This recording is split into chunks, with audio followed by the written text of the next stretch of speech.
തിരുവനന്തപുരം വഞ്ചിയൂരിൽ യുവ അഭിഭാഷകയെ ക്രൂരമായി മർദ്ദിച്ച സംഭവത്തിൽ അഡ്വക്കേറ്റ് ബേലിൻദാസിന് തൽക്കാലം കോട്ടൂര.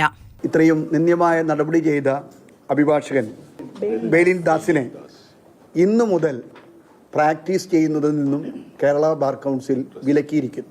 കുറ്റക്കാരനെന്ന് കണ്ടെത്തിയാൽ സ്ഥിരം വിലക്കേർപ്പെടുത്തും. ബേലിൻദാസിന് കാരണം കാണിക്കൽ നോട്ടീസും ബാർ കൗൺസിൽ നൽകും.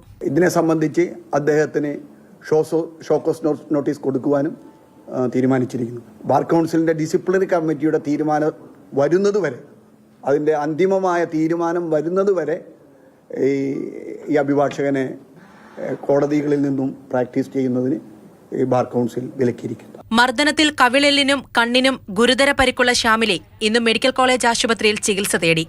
ഗർഭിണിയായിരിക്കെ വക്കീൽ ഓഫീസിനകത്ത് വെച്ച് നേരത്തെയും തന്നെ ബേലിൻദാസ് മർദ്ദിച്ചിരുന്നുവെന്നും അഭിഭാഷക പറയുന്നു.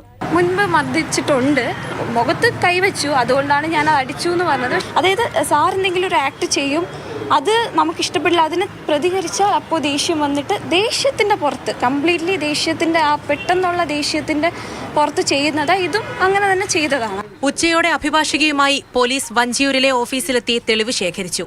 വിശദമായ മൊഴിയും ശേഖരിച്ചു. സാക്ഷിമൊഴികളൊക്കെ രേഖപ്പെടുത്താൻ വേണ്ടിയിട്ട് സംഭവ സ്ഥലത്തുണ്ടായിരുന്നവരുടെ വിവരങ്ങളൊക്കെ ശേഖരിച്ചായിരുന്നു. മാസ്റ്റർ എഴുതി, ബാക്കി അതിൻ്റെതായിട്ടുള്ള രീതിയിൽ നടക്കും. തന്നെ മർദ്ദിച്ച പ്രതിക്ക് പുറത്തുനിന്ന് സഹായം നൽകിയെന്ന് അഭിഭാഷക ആരോപിച്ചിരുന്നു. എന്നാൽ ആരെയും സംരക്ഷിക്കില്ലെന്നും നീതി ഉറപ്പാക്കുമെന്നും അഭിഭാഷകയെ കണ്ട ശേഷം നിയമമന്ത്രി ഉറപ്പു നൽകി.